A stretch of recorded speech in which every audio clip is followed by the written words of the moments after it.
Hi everyone, my name is Blessing Ubokiri, and I'm here to talk about my project, our project for the conference, which is a campus vaccination sentiment, increase acceptance of booster jab. So basically, what this work does is we try to, see if we can use social media data, to complement existing vaccination data or existing data in identifying post-vaccination sentiment towards booster jab, that's COVID-19 booster jab acceptance in Africa. And in a very simple terms, we can say that post-vaccination sentiment is basically, you know, when people take vaccines and what they discuss after taking the vaccine. Is it because the vaccine, whatever effect that they have, they discuss it, and we want to find out, can this actually deter them from taking the booster jab?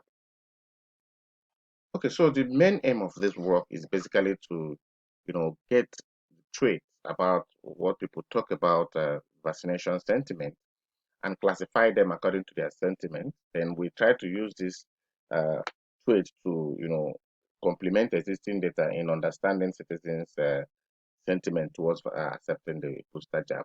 So that will help us to know some areas where the booster jab is accepted or not, and what people talk about the booster jab, especially when they have taken the vaccine, then the first and second doses. So we started with getting the existing vaccination record from the 9 African countries that we are talking about.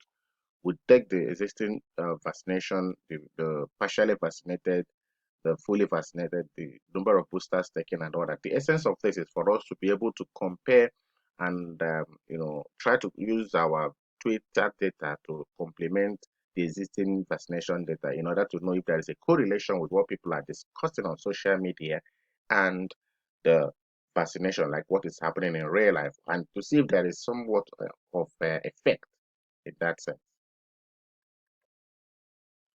So another thing also we try to do here is to visualize this vaccination data, especially the booster jab. So the very thick colored areas are the places where there are the countries where you see that they've taken the vaccine and the percentage at which they've taken, especially the partial, fully vaccinated and booster shots that have been taken.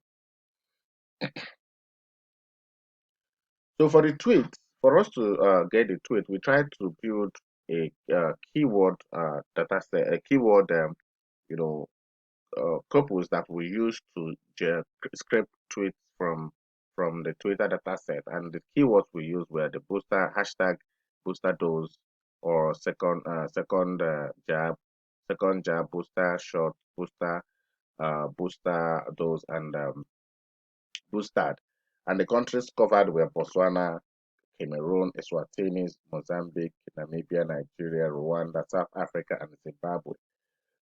So what we try to do here is basically to use these keywords to scrape vaccine-related traits around them to see what people are talking about these keywords in these countries.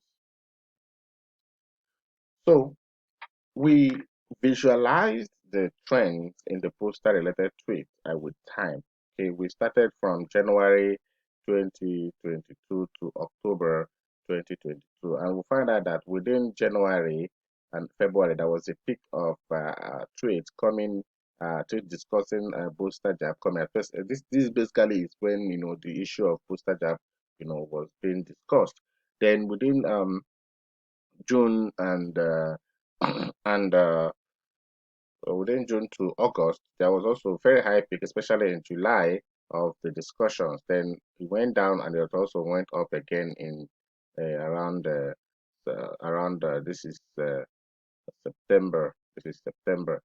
Okay, so we also tried to check the common words that were being discussed, and we found out that the booster jab or the booster word is actually one of the most common word being discussed in this within this period.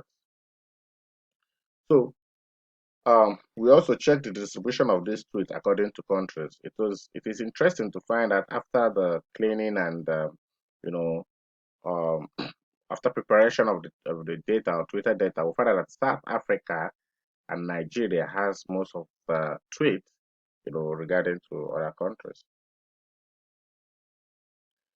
So we used VEDA and text blob to label these tweets. These are pre-trained models for for labeling or annotating tweets.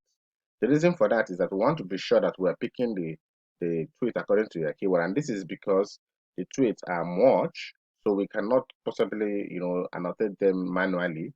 So we try to, get the common uh, tweets that Text Blob and Vader labeled the same. We pick those tweets, and that actually was what helped us to get up to 136,000 tweets.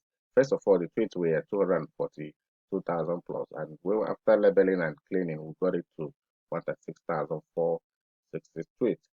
So when we did that, we got over 49% positive tweets and 27% positive tweets, and also 24% positive tweets. So we now try to analyze the tweets according to their intensities. The intensity of the tweet determines the pressure, the more discussions of the negative tweets. So we separated the tweets according to positive and negative. We find out that the negative tweet, as the negative tweet increases, the intensity also increases in the negative direction. So there was a negative correlation between the negative tweet and the negative tweet intensity. We also tried it with likes and retweets. We also discovered that both were also going in the same, that there was also a correlation. That means that what the intensity of the tweet, as the tweet were increasing, the negative intensity increases. But we have to find out if this actually have effect on the real acceptance of the vaccine. So we also repeated the same for the positive tweet. We also find out that there is a correlation also between the increase in the tweets and the positive intensities. There is a very high correlation even in the likes and retweets. So when people are tweeting more on the negative side, there is also a high chance that it's gaining more traction. People are liking such tweets and also retweeting them. Then we try to find out what topics are being discussed in this tweet. Okay, so we discovered 4 topics using the LDA model, and what we find out that the first topic was booster safety. We got booster efficacy, booster type for Omicron. We also got for booster uptake and booster uptake and the vaccine uptake. This is general vaccine uptake. Then when we did that, we tried to check the discussions that were going on in this topic for according to countries and classify them in their sentiment for the different countries. When we did that, then we now classified the topics according to the countries, like the discussions that were being discussed, or the topics that were being discussed according to countries. You could see in Botswana, there is a positive discussion on topic 0, and topic 0 is the booster safety. People were talking about the booster safety more. And if you look at in Nigeria, people were talking more about the vaccine uptake, the general vaccine uptake instead of the booster. And in South Africa, people were talking more on the positive side of the booster uptake. So this is how we actually were able to discover all the different topics and how the countries are discussing them. So in general, we find out that there is more discussions on the positive discussions for the topic 3, which is the booster uptake. People are talking more of the booster uptake, and they are having positive sentiment. So in conclusion, we find out there is a 45% chance of the tweet being positive, and why the people are talking about this, giving positive sentiment about the booster, but they are not taking the booster when you compare it to the existing uptake and all that. So that is actually there is a very low uptake of the booster in across countries. This is what investigators and what we have achieved in doing is that what is being discussed on social media actually affect have a very strong effect on the vaccination uptake, which is what is in real life. So policymakers can actually look at what people discuss on social media to be able to address issues. Thank you very much.